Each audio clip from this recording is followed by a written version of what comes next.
En su Sermón del Monte, Cristo Jesús nos da muchas enseñanzas de alto valor para nuestra vida, abordando temas políticos, abordando temas religiosos, temas morales, dándonos a entender cuál es la manera en la que Dios quiere regir a la humanidad, todos aquellos que quieran formar parte del reino de los cielos. Más para los ávidos lectores, para las personas que son atentas a la hora de estudiar, de leer o escuchar cuando se predica, y en este caso cuando analizamos el Sermón del Monte, hay una palabra que no se menciona. La intuimos nosotros al momento de estudiarla y de leer aquí las Sagradas Escrituras, en donde se relatan las palabras de Cristo en su Sermón del Monte.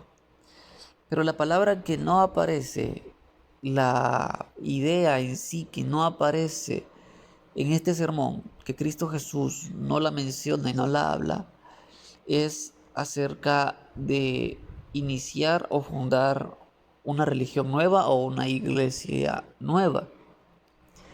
Es esa la palabra que ahora queremos buscar. La palabra iglesia en las Sagradas Escrituras, de hecho, en los Evangelios aparece solo 2 veces y únicamente aparece en el Evangelio según Mateo. 2 veces. Así durante su predicación en el Sermón del Monte, específicamente, Jesús no hace mención de una iglesia o de un pueblo exclusivo que él va a fundar. Jesús está dirigiendo ese su sermón a hombres y mujeres judíos o quizás hasta samaritanos, e inclusive bastantes personas gentiles que vivían en el área de Palestina. Todos ellos, como lo explicábamos en los videos anteriores, menesterosos, discriminados, marginados, necesitados de una justicia social verdadera, la cual pues el sistema político y religioso de aquel entonces había corrompido, disfrazándolo como la voluntad de Dios cuando en realidad no lo era. Y pues esa situación se sigue viviendo según vemos el avance del ministerio de Cristo Jesús en el tiempo, según lo relata Mateo. Y cuando vamos a la primera cita en donde aparece la palabra iglesia, en donde Jesús menciona por primera vez esa palabra, el capítulo 16 del Evangelio según Mateo, inicia en un contexto muy particular.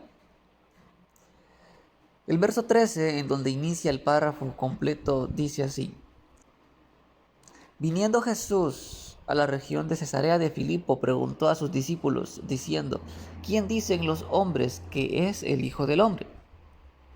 Ellos dijeron: unos Juan el Bautista, otros Elías, y otros Jeremías o alguno de los profetas. Y él les dijo: ¿Y vosotros quién decís que soy yo? Y respondiendo Simón Pedro dijo: Tú eres el Cristo, el Hijo del Dios viviente. Hay un dato importante que debemos saber para poder comprender por qué hasta aquí aparece la palabra iglesia.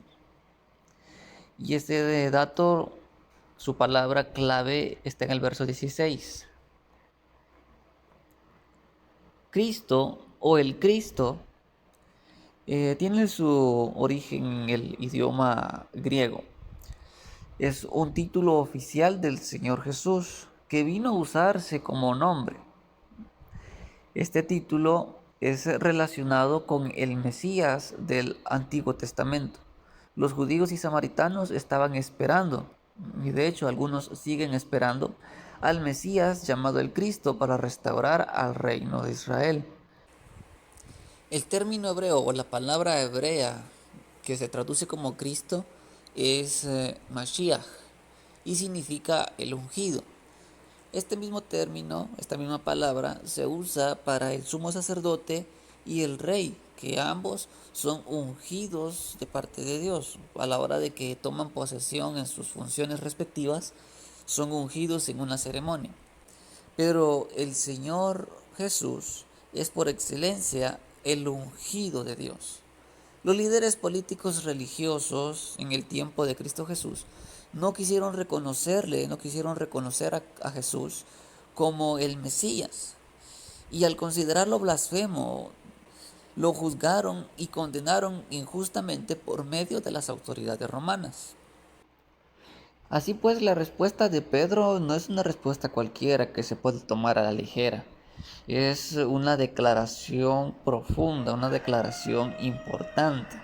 Tan importante es que en la lectura que seguimos, Jesús le responde: Bienaventurado eres, Simón, hijo de Jonás, porque no te lo reveló carne ni sangre, sino mi Padre que está en los cielos. Y yo también te digo que tú eres Pedro, y sobre esta roca edificaré mi iglesia, y las puertas del Hades no prevalecerán en contra de ella. Esta es la primera ocasión en la que Jesús hace mención de la palabra iglesia, refiriéndose a ella como una edificación sobre un fundamento específico. Dicho fundamento no es un hombre, sino la firme convicción de que Jesús es el Cristo. La iglesia de Cristo está formada por hombres y mujeres en comunión de fe en Cristo Jesús y guiados por el Espíritu Santo a la obediencia de la ley de Dios. Y así Jesús continúa diciéndole a Pedro: y a ti te daré las llaves del reino de los cielos, y todo lo que atares en la tierra será atado en los cielos, y todo lo que desatares en la tierra será desatado en los cielos. Este texto es mal usado como base para un cristianismo empoderado que casualmente se enfoca en el materialismo y en el antropocentrismo, es decir, centrando al hombre como lo más importante dentro de la religión. Es importante recordar que las puertas del Hades o del infierno no prevalecen en contra de la iglesia de Cristo, y que el propósito de la iglesia es cristocéntrico: predicar el evangelio del reino, es decir, la justicia, la santidad y el amor, cosas a las cuales las potestades demoníacas se oponen, y todo lo que se ate o desate debe de ser en favor al desarrollo de una vida y una sociedad justa y sujeta a la voluntad de Dios.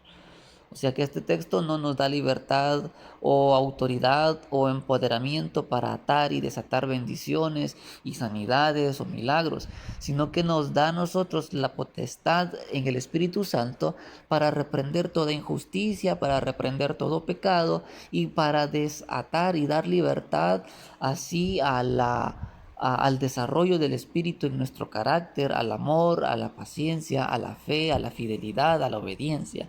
Esto es lo que este texto nos enseña.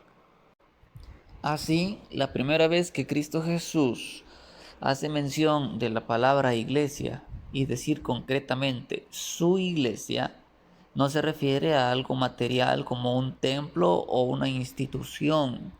Se refiere a la comunión de hombres y mujeres que le sean fieles, que sigan sus enseñanzas, que busquen adorar a Dios, que busquen someterse al Espíritu de Dios, a la ley de Dios.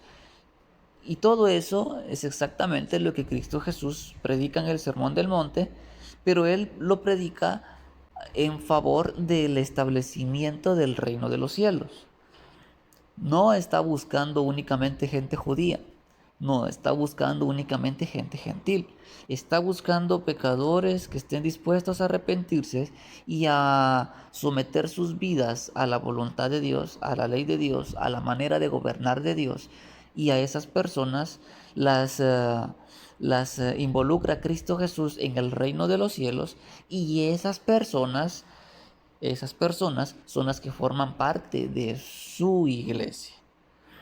Personas que fueron pecadoras, que se arrepintieron de todas esas transgresiones, pero que buscan por medio de Cristo Jesús, al reconocer que Jesús es el Cristo, el Mesías, el ungido de Dios, así puedan ellos formar parte de la iglesia y del reino de los cielos.